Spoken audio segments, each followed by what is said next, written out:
From achievement to meaning, climbing the second mountain of life. Dear Amelia Emberhart, please stick with me today. We are diving into a complex idea, but I know you are up for the challenge. Yes, we are again talking about The Second Mountain by David Brooks. There is a kind of person our society quietly celebrates. They are driven, disciplined, and accomplished. They collect achievements the way others collect memories. They move seamlessly from one milestone to the next. Top schools, prestigious jobs, impressive titles. From the outside, their life appears flawless. And yet, beneath the surface, something feels off.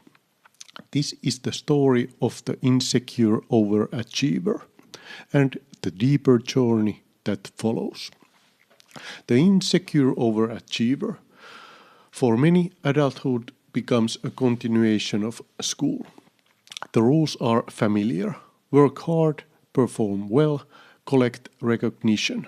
Gold stars simply evolve into promotions, salaries, and status symbols. Approval still comes from external sources. Only now it is managers, institutions, and society at large. These individuals are skilled problem solvers. Faced with the uncertainty of life, they choose structured paths. Prestigious companies offer clarity. Here is your role, here is your trajectory, here is your next step. The anxiety of not knowing is replaced with the comfort of direction. But there is a hidden cost. When you work within a system, you slowly shape yourself to fit in. If the culture does not nourish in your inner life, parts of you begin to starve. At first, the question is, how do I succeed? Over time, it becomes, why am I doing this at all? You begin to see yourself not as a person, but as a collection of skills to optimize. Work becomes more than effort. It becomes an escape, a distraction from deeper emotional and spiritual questions. The highs and lows of life flatten into a steady, neutral hum. And somewhere along the way, passion fades. This condition has a name, acedia. It is not dramatic despair, it is quieter than that.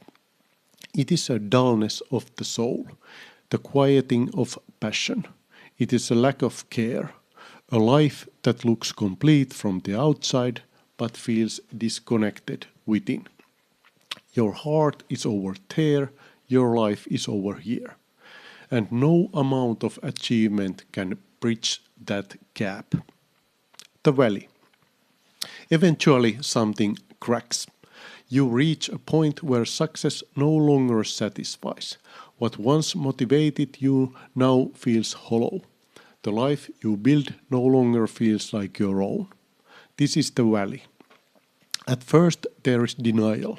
Then comes redoubled effort, working harder at the same failing strategy. Then distraction, seeking novelty, pleasure, or escape. Only when all of this fails, you begin to confront the truth. Something fundamental must change. This is often a telos crisis, a crisis of purpose. Without a clear sense of why you are living the way you are, even small setbacks can feel overwhelming. Without purpose, there is no anchor. People experience this in different ways. Some drift, continuing their routines while quietly aware they are settling. Others become paralyzed, convinced it is too late to change, comparing themselves painfully to those who seem to be moving ahead. But the valley, for all its pain, it is not meaningless. Suffering disrupts the illusion of control. It strips away the protective layers of ego and exposes what truly matters. It teaches humility. It awakens gratitude.